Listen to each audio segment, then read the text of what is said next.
De acordo com dados apresentados pela Organização Mundial da Saúde e da Organização Pan-Americana da Saúde, o Brasil é o país mais ansioso do mundo. Ainda mais com a pandemia ocasionada pela Covid-19, o isolamento acabou aumentando os transtornos mentais em cerca de 80% devido ao medo generalizado e às incertezas que foram oriundas dessa situação. Com o aumento dos casos de transtornos de ansiedade, muitas pessoas recorrem aos psicofármacos, mais especificamente aos ansiolíticos. Mas muitas dúvidas permeiam esse tema. Será que eles são confiáveis? Será que realmente funcionam? Será que possuem efeitos colaterais? Ou seja, como funciona um ansiolítico na prática?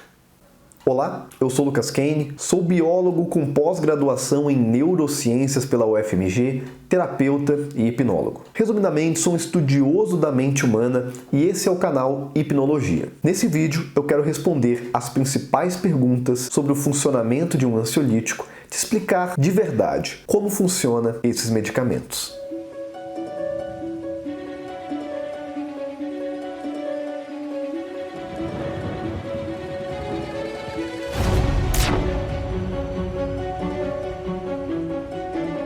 Antes de mais nada, eu já quero te pedir para você deixar um gostei aqui nesse vídeo. Se você acha que esse tema é interessante, que mais pessoas deviam saber sobre isso. Se você tem interesse em conhecer mais sobre a mente humana, inscreva-se aqui nesse canal. É uma pequena ação sua e que me ajuda muito a crescer aqui no YouTube. Sem mais delongas, vamos começar a discutir sobre os ansiolíticos. Na verdade, a primeira questão que você deve ter em mente é que nem sempre os transtornos de ansiedade são tratados com ansiolíticos. Isso é porque a classificação que é utilizada ainda hoje dos psicofármacos, ou seja, aqueles fármacos que atuam no nosso sistema nervoso central, ainda é muito com base nas psicopatologias. Algumas pessoas defendem que os fármacos deveriam ser classificados de acordo com o seu mecanismo de ação.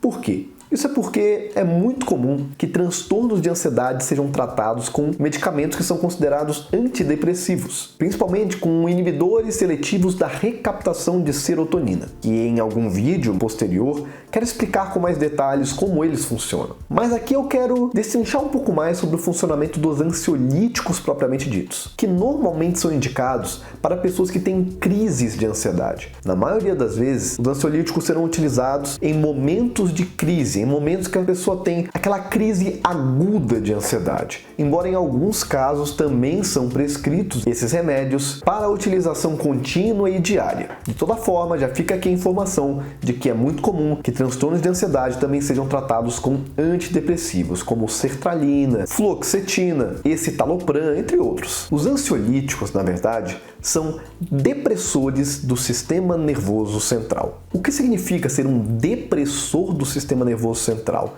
Calma, cuidado para não confundir a ideia de depressor do sistema nervoso central com o transtorno do humor, depressão. A depressão é um transtorno do humor, uma psicopatologia, e o depressor do sistema nervoso central é um conceito que não se relaciona diretamente com isso. Um depressor do sistema nervoso central basicamente é um inibidor, é algo que gera um efeito inibitório no nosso sistema nervoso. O nosso cérebro, o nosso sistema nervoso, é composto por várias células chamadas neurônios. Esses neurônios se comunicam entre si através de pequenas substâncias chamadas neurotransmissores. Essa comunicação entre os neurônios nós chamamos de sinapse. É quando um neurônio libera neurotransmissores para poder ativar ou inibir o próximo neurônio. Então, dependendo da célula, da localização e do neurotransmissor, essa comunicação pode ser excitatória, ou seja, é um neurônio tentando ativar o próximo neurônio, ou inibitória, um neurônio tentando inibir o próximo neurônio. Então podemos dizer que um depressor do sistema nervoso central gera um efeito inibitório. De alguma forma fará com que algumas regiões, algumas células do cérebro sejam inibidas. Então,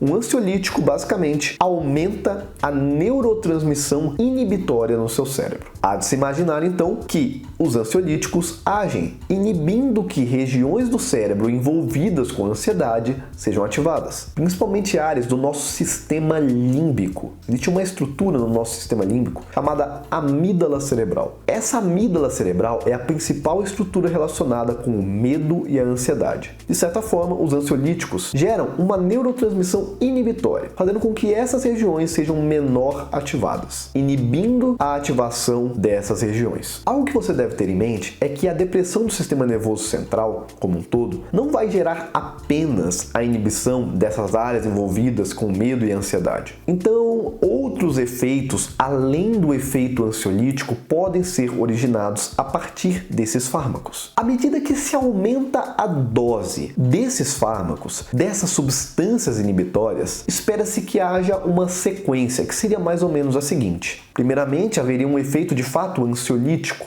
A pessoa responderia menos ao medo e à ansiedade. Mas também poderia começar a gerar um efeito sedativo. A pessoa começaria a ficar mais sonolenta, menos ativa, menos alerta. E à medida que a dose fosse ainda aumentada, após a sedação, teríamos um efeito hipnótico. O que é um efeito hipnótico? É um indutor do sono. Então, mais uma vez, efeito ansiolítico, posteriormente um efeito sedativo e então um efeito hipnótico, um indutor do sono.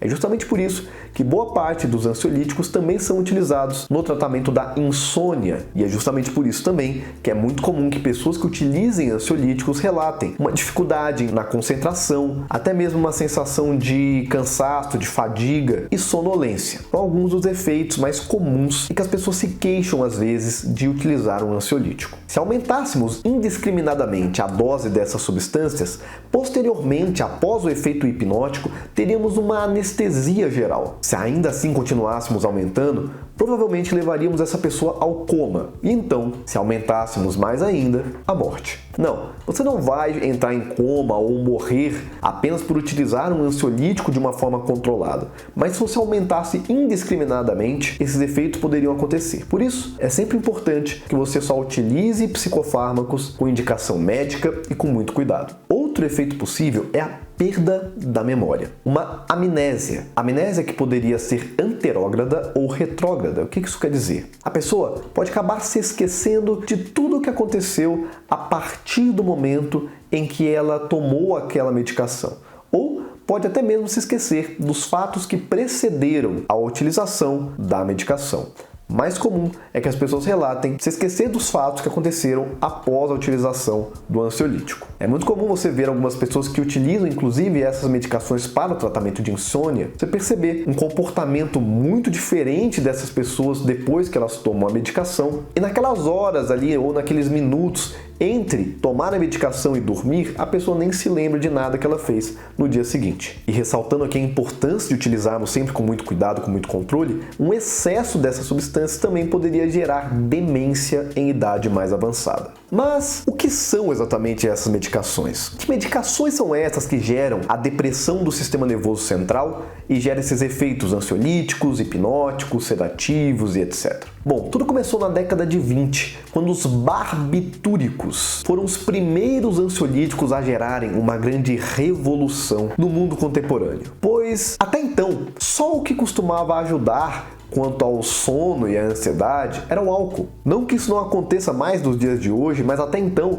o álcool parecia ser a única saída para quem queria dormir melhor e diminuir a ansiedade. Os barbitúricos, então, podiam promover uma melhora da ansiedade, uma melhora da qualidade de sono sob uma outra via. Um exemplo muito conhecido de um barbitúrico é o fenobarbital, que era comercializado com o nome de Gardenal. Então, o Gardenal nada mais é do que um barbitúrico, uma medicação que era utilizada como ansiolítico há tempos atrás. Por que eram utilizados? Porque atualmente essas medicações elas são muito mais indicadas para o tratamento de epilepsia do que realmente para a ansiedade. Isso é porque os barbitúricos, embora eles fossem ali eficientes para poder gerar esses efeitos, eles possuíam um intervalo terapêutico muito ruim. O que é um intervalo terapêutico?